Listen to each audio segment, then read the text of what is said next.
So this is going to be a video response to Dallas American Atheist.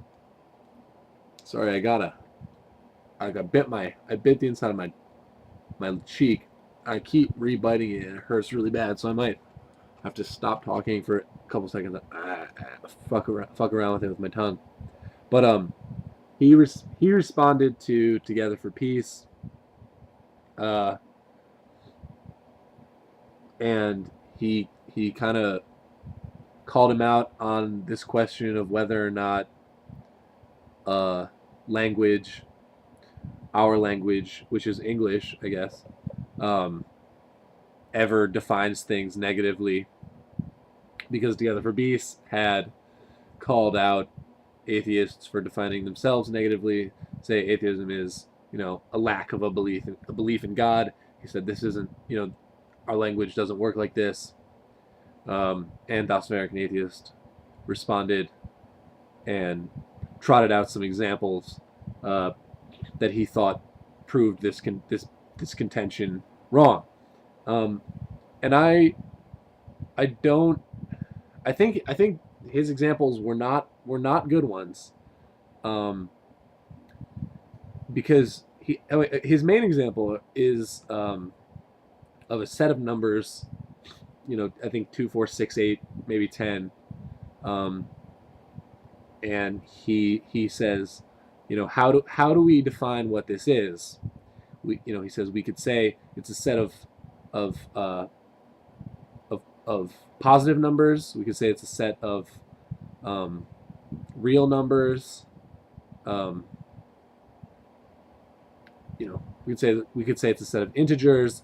Blah blah blah. Um, but then he says, but it doesn't. This doesn't really describe what it is. Although I don't really know what he meant by that, because those all describe what the set is. Um, they just maybe don't describe as specifically what it is as saying it's a set of even numbers. But anyway, he says when we say that it's a set of even numbers, uh, we are able to say this because we realize that the set contains no odd numbers. This is the contention. So his idea is that uh, we're defining this set by what it lacks, which is odd numbers, um, and that this is the most informative way of defining this set, um, of even numbers. Now, I don't know exactly what you mean by most informative, um, because if I were to say this is a set of numbers that contains only even numbers, right? That's positive, and that's content-wise exactly the same as saying this is a set that lacks any odd numbers. So I don't know, so I don't know what makes saying it lacks the odd numbers any more informative than saying it contains only even numbers, because those are exactly the same content-wise, and yet somehow one of them is supposed to be more informative, and I don't understand why. So I think, Dallas American Atheist, you need to give an account of what exactly you mean by more informative, and why defining the number set negatively is more informative, in whatever sense you mean that, than defining it positively by saying it only contains even numbers, which we could say. And this applies to, I think, almost all the examples you gave. You talked about a men's choir as something, as a choir which lacks women. We could easily say a men's choir is a choir that only contains men. Again, this is positive, and it seems, to me anyway, equally informative as the negative formulation. And you talked about, what were your other examples? I don't. Vegetarians, I think. Um, Vegetarians is a little bit trickier. I mean, we could vegans would be easiest, because we could say, um, a vegan is someone who only eats plant matter, or what else do vegans eat? I guess that's it. That only eats plant matter, or I don't know. I guess that's it. Maybe I'm probably missing something. I don't know. So we could define a vegan positively, and that seems as informative as defining them negatively. And we could probably do it the same thing with a vegetarian, although it might be less. It might just take longer to do. But it would be equally as informative. So yeah, we could say a vegetarian, and by the way, it would be trickier because vegetarians differ. Some vegetarians eat fish, some vegetarians don't, stuff like that. So we might have to, it might have to go case by case.